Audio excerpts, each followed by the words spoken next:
नमस्कार, मैं विशाल। एक बार फिर से आप सभी का स्वागत है। संघ के ऊपर समलैंगिकता के आरोप लगते रहे हैं। वो खुद को एक स्वयंसेवी संगठन बताता है, जो कि आरएसएस राष्ट्रीय स्वयंसेवक संघ वो लोग बताते हैं। लेकिन कई लोग उन्हें रसूल सेवा संघ, तो कई लोग राष्ट्रीय समलैंगिक संघ भी कहा करते हैं। अब महामंडलेश्वर यति नरसिंहानंद गिरी ने जो चंपत राय को लेकर खुलासा किया है कि चंपत राय के ड्राइवर नहीं होते, उनके नाइट पार्टनर होते हैं, और चंपत बिना लड़कों के सोते नहीं है, उनके लाइफ पार्टनर, नाइट पार्टनर और लड़के। इसके बाद कार सेवक संतोष दुबे सामने आए। उन्होंने महामंडलेश्वर यति नरसिंहानंद गिरी के बातों का समर्थन किया कि उन्होंने तो नंगे देख लिया था, और क्या कहा खुद ही सुन लीजिए। वो एक सती यति नरसिम्हानंद जी कह रहे हैं ना, वो सही कह रहे हैं कि बिना लड़कों के सो नहीं पाता जो आदमी, वो त्यागी है। यही त्याग की परिभाषा है संघ परिवार में। बहुत खोलूंगा तो सब नंगे हो जाएंगे। मैंने इसको नंगे बदन पकड़ा था जिस लड़के के साथ, वो पूरी अध्याय जानती है खूब। बहुत अब मैं बोलना नहीं चाह रहा हूँ, इसलिए बचा रहा हूँ कि अब हिंदू समाज का अपमान होगा। आपने राम शिलाएं चोरी कर ली 1250, आपने परमहंस जी को निपटवा दिया। तो ये सारी बातें आज तक को दिए इंटरव्यू में कही है। अब आप देखिए कि मोहन भागवत समलैंगिकता को सही ठहराने के लिए महाभारत में वैसे अपनी मनगढ़ंत उदाहरण दिए कि हंस और डिंभक के बीच समलैंगिक संबंध है। अब होता क्या है कि लोगों को अपने कुकर्म जब छिपाने हो तो वो दूसरों को हवाला देते हैं। जैसे कि आपने देखा होगा, गांव में एक बच्चा फेल होता है तो पता करता है कि किसका किसका बच्चा फेल हुआ, ताकि वो बोल सके कि मैं ही नहीं, वो भी फेल हुआ है। इसके अलावा ऐसे लोग जो व्यभिचार करते हो, गलत कार्य करते हो, अगर उनको सत्ता मिल जाती है तो वो उसे लीगल प्रोटेक्शन देने का काम करते हैं। जैसे कि 2018 में, जो कि वैसे आप जानते हैं कि 2014 में संघियों की सरकार आ चुकी थी, तो 2018 में सुप्रीम कोर्ट ने समलैंगिकता को अपराध के दायरे से बाहर निकाला। केंद्र सरकार से जवाब मांगा गया उससे पहले, तो केंद्र सरकार ने कोर्ट के विचार पे छोड़ दिया।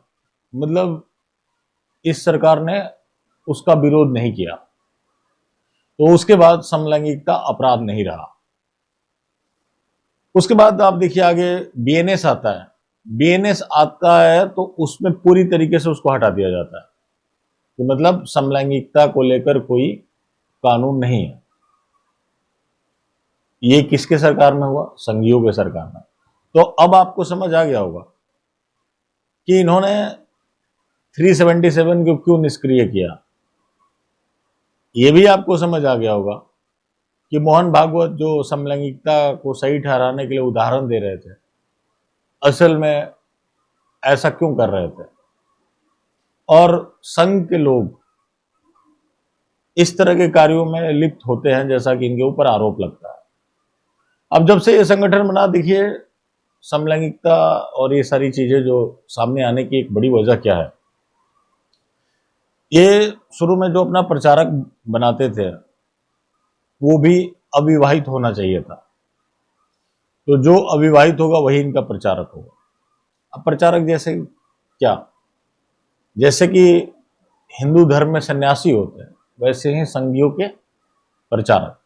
अब इस प्रचारक का धर्म से कोई मतलब नहीं है। सन्यासी बनने के लिए आपको धार्मिक ज्ञान होनी चाहिए, साधना होनी चाहिए, भगवान के प्रति अटूट विश्वास होनी चाहिए, जो कि ये सब चीज संघियों में तो पाई नहीं जाती। अब ये प्रचारक क्या?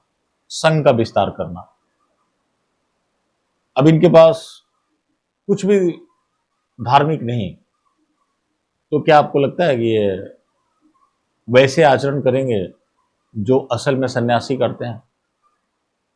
तो ये एक संगठन ही इसलिए बना था जो कि हिंदू जैसा दिखे, हिंदुओं के प्रोटेक्शन की बात करे, हिंदू हित की बात करे, राष्ट्रवाद की बात करे, जिसका इनसे कोई लेना देना ना हो।